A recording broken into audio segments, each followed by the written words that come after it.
This is the Australian Mobile DJ Podcast. In this series, we'll talk to them, get to know them, and learn from them. And here's your host, DJ Bevo.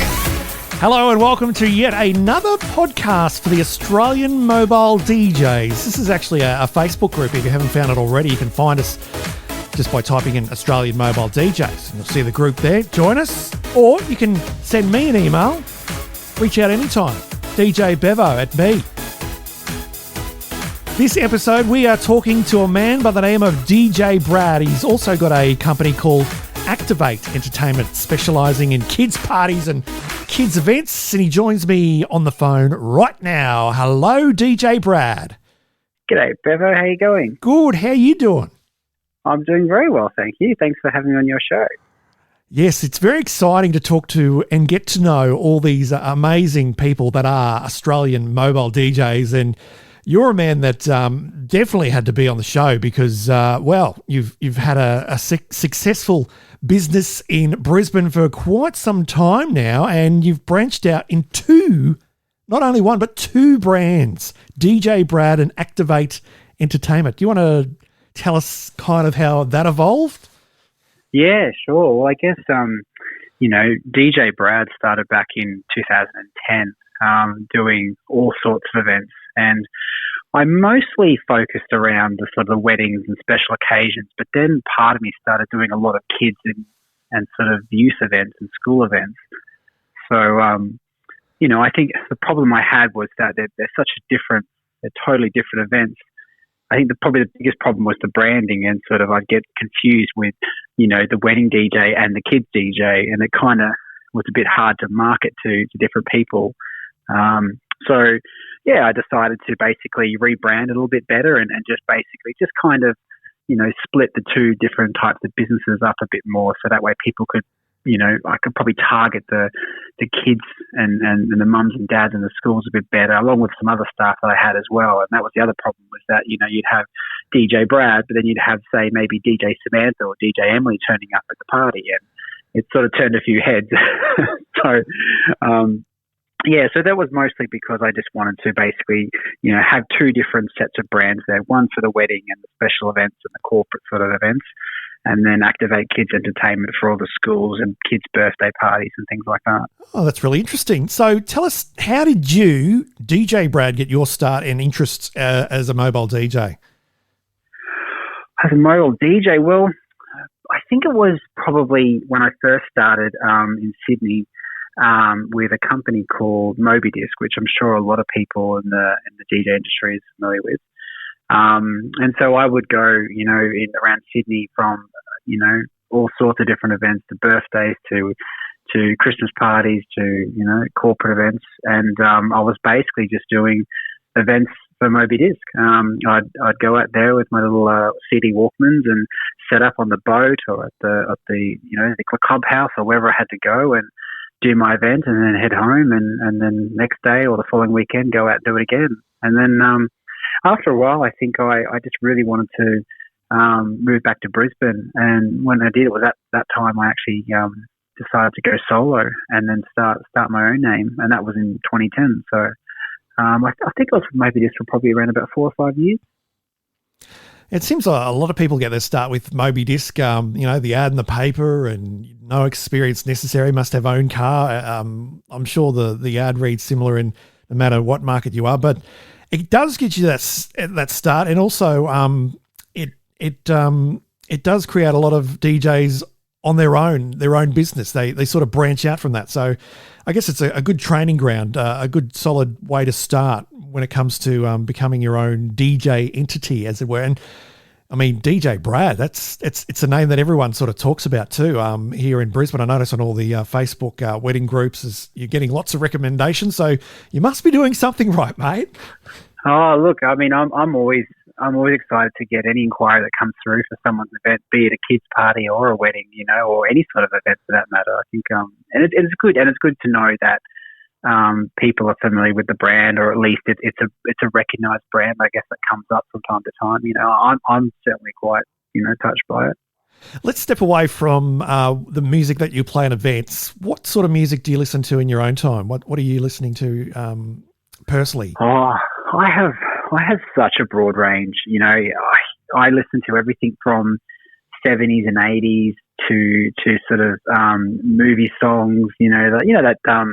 That song "Power of Love" from Back to the Future. You know, Yep. that sort of music. To a bit of heavy metal sometimes on occasion. I think sometimes I just listen to completely random music and just to try and break up that, you know, common sort of theme that you play at a certain event, you know, from weekend to the thing. So as much as I love that and I love listening to it on the weekend, I think during the week sometimes I just like to listen to sort of something completely different just to sort of, you know, see what's out there. I think that some of the music I'm listening to at the moment is all this sort of EDM and sort of house and sort of electro music.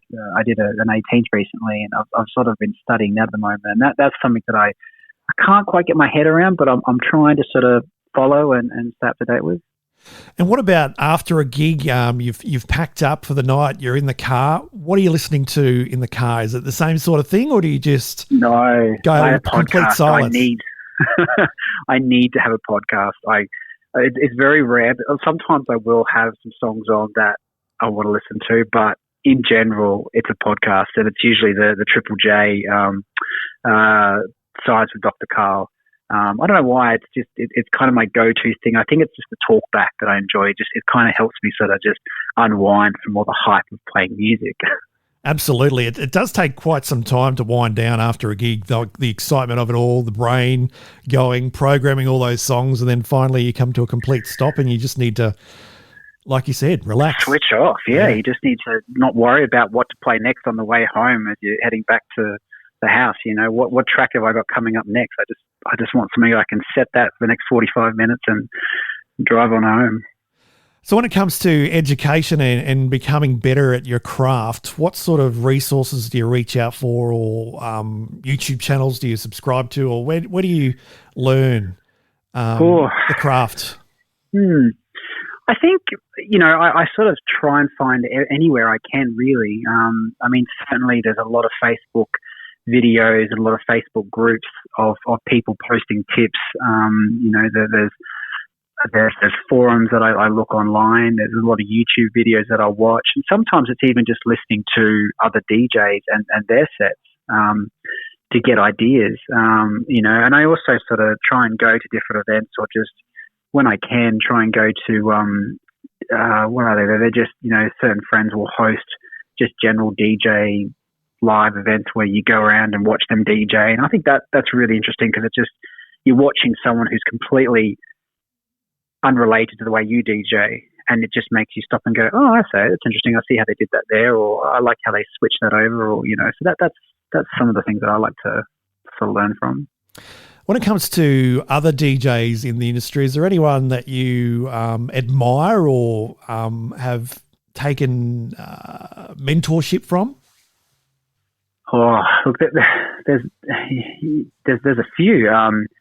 Where do I start? I think, you know, certainly Steve Bowen. I think he's one that's has always helped me sort of aspire to be a better DJ and to think outside the box and to, you know, be my own personality. I think, you know, there's Glenn Mackay and his business with him and Miranda and what they've achieved. I think that's something that, you know, I aspire to. I think also Ryan Hancock. I think he's doing it full time on his own, and seeing him go out there and do it weekend after weekend after weekday. He does it. I think those sorts of DJs I sort of see a lot popping up.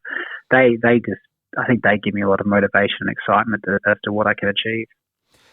So obviously the COVID thing's happening at the moment. There's very little work.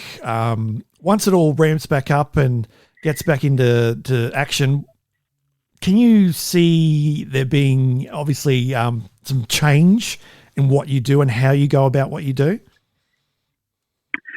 I don't know at the moment. I've been thinking about that a lot, actually. I don't think the dance floor is going to change much. I think once people start having drinks and things like that, a lot of the hesitations and reservations around, you know, social distancing tend to just go out the window, and, you know, people don't observe it as much. I think they're mindful of it at first, but generally on the dance floor, I think people will just keep dancing and then probably just, you know, try not to be too up in everyone's faces on the dance floor.